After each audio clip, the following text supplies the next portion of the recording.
कुंभाराम आर्य का जीवन परिचय। कुंभाराम आर्य एक स्वतंत्रता सेनानी तथा पूर्व सीकर से सांसद हैं। उनका जन्म 10 मई 1914 को पटियाला रियासत के खैरा छोटा गांव में एक हिंदू परिवार में हुआ था। उनके पिता का नाम भैराराम और माता का नाम जीवनी था। उनके पूर्वज सीकर जिले के कूदन गांव के थे। उनका परिवार गांव सौदानपुर चला गया और अंततः हनुमानगढ़ जिले की नौहर तहसील के गांव फेफाना में बस गया। चौधरी कुंभाराम आर्य ने प्राथमिक शिक्षा ग्राम विद्यालय फेफाना में प्राप्त की और 14 वर्ष की आयु में वन विभाग हनुमानगढ़ में शामिल हो गए। आर्य समाज उन दिनों ग्रामीण क्षेत्रों में अपनी गतिविधियां फैला रहा था।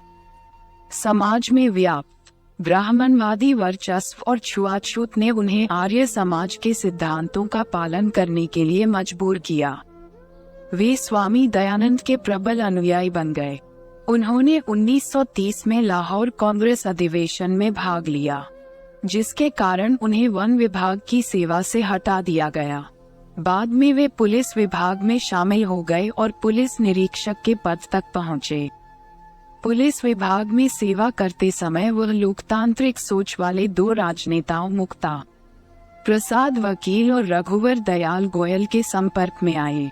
उनकी सहायता से उन्होंने एक राजनीतिक संगठन प्रजा परिषद की स्थापना की।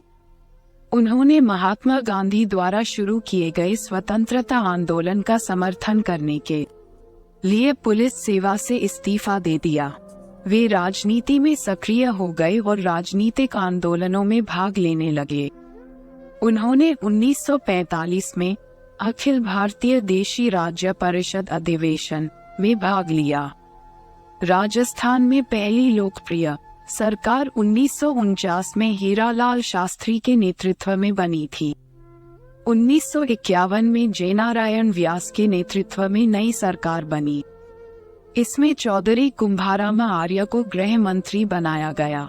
बाद में 1954 में मोहनलाल सुखाड़िया सरकार में और 1964 में भी वे 2 बार स्वास्थ्य मंत्री रहे। उन्होंने पंचायत राज महासंघ का गठन किया, जिसके वे 1957 से 1958 तक अध्यक्ष रहे। वह राजस्थान में पंचायत राज के संस्थापक सदस्य हैं। राजस्थान के पंचायत राज के नियम देश में आदर्श माने जाते हैं। कुंभाराम आर्य एक स्वतंत्रता सेनानी, सांसद और राजस्थान भारत में किसानों के लोकप्रिय नेताओं में से एक थे। श्री कुंभाराम आर्य 1980 से 1984 के दौरान राजस्थान के सीकर संसदीय क्षेत्र का प्रतिनिधित्व करते हुए 7वीं लोकसभा के सदस्य थे। इससे पहले वह 1960 से 1964 और 1969 से 1974 के दौरान राज्यसभा के सदस्य थे। वह किसान संघ क्यों और वर्ग चेतना नामक 2 पुस्तकों के लेखक थे। उन्होंने 1978 में हिंदी में एक साप्ताहिक पत्रिका किसान शुरू की। उन्होंने बीकानेर क्षेत्र में लड़कियों के लिए कई स्कूल और छात्रावास शुरू किए। उन्होंने आम आदमी के हित को ध्यान में रखते हुए लोक परिषद, राष्ट्रीय कांग्रेस, जनता पार्टी, भारतीय क्रांति दल, भारतीय लोक दल और जनता पार्टी से लेकर विभिन्न पदों पर लगभग 50 वर्षों तक सेवा की। 26 अक्टूबर 1995 को कुंभाराम आर्य का निधन हो गया।